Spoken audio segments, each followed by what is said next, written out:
ஆண்டவராகிய இயேசுவின் நாமத்தினாலே உங்களுக்கு என் அன்பின் வாழ்த்துக்கள். இந்த நாள் கால வேளையிலும் உங்களுக்காக யோபு புஸ்தகம் 42ஆம் அதிகாரம் 2வது வசனத்தை நான் வாசிக்க விரும்புகிறேன். தேவரீர் சகலத்தையும் செய்ய வல்லவர், நீர் செய்ய நினைத்தது தடைபடாது என்பதை அறிந்திருக்கிறேன். யோபுவின் வாழ்க்கை கேள்விகளால் நிறைந்த வாழ்க்கை. யோபுவுக்கு 10 பிள்ளைகள் இருந்தார்கள். 10 பிள்ளைகளும் ஒரே நாளில் மரித்து விட்டார்கள். அவனுடைய சொத்துக்கள், சம்பத்து, அவனுடைய கனம், அவனுடைய ஆசீர்வாதம் எல்லாம் ஒரே நாளில் போனது. அதற்கு பின்பாக நாம் பார்க்கிறோம், அவனுடைய நண்பர்கள் அவனிடத்தில் ஏராளமான கேள்விகளை கேட்கிறார்கள். இவனும் ஆண்டவரை பார்த்து கேள்விகள் கேட்கிறான். ஆண்டவரிடத்தில் ஏதாகிலும் பதில் உண்டா என்று சொல்லி கேள்விகளை கேட்கிறான். நீங்கள் கடைசி அதிகாரங்களிலே பார்க்கும்போது ஆண்டவரும் அவனிடத்தில் கேள்வியை கேட்கிறார். கேள்விகளால் நிறைந்த ஒரு வாழ்வு. இப்பொழுது என்ன சொல்லுகிறான்?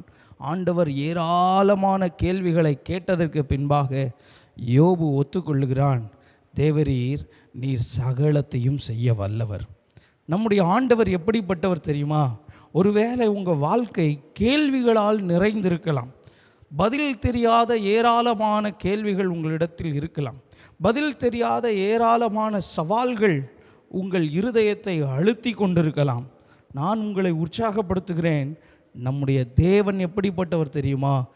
சகலத்தையும் செய்ய வல்லவர். அவர் செய்ய நினைத்தது ஒன்றும் தடைபடாது.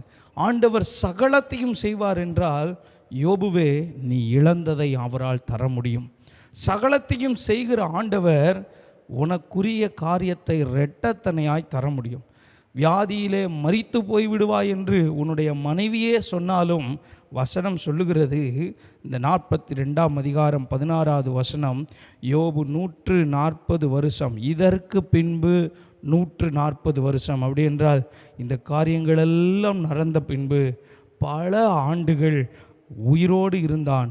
தன் பிள்ளைகளை பார்த்தான், பிள்ளைகளின் பிள்ளைகளை பார்த்தான். சகலத்தையும் செய்ய வல்லவர். கேள்விகளால் ஒருவேளை நீங்கள் நிரம்பி இருக்கலாம். ஆவியானவர் உங்களை பார்த்து சொல்லுகிறார், எல்லாம் என்னால் செய்ய முடியும்.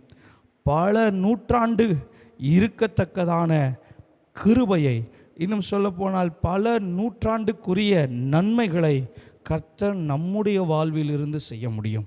நம்முடைய ஆண்டவர் பெரியவர், அவர் வல்லவர். ஆமென். ஆண்டவர் உங்களை ஆசீர்வதிப்பாராக. ஆமென்.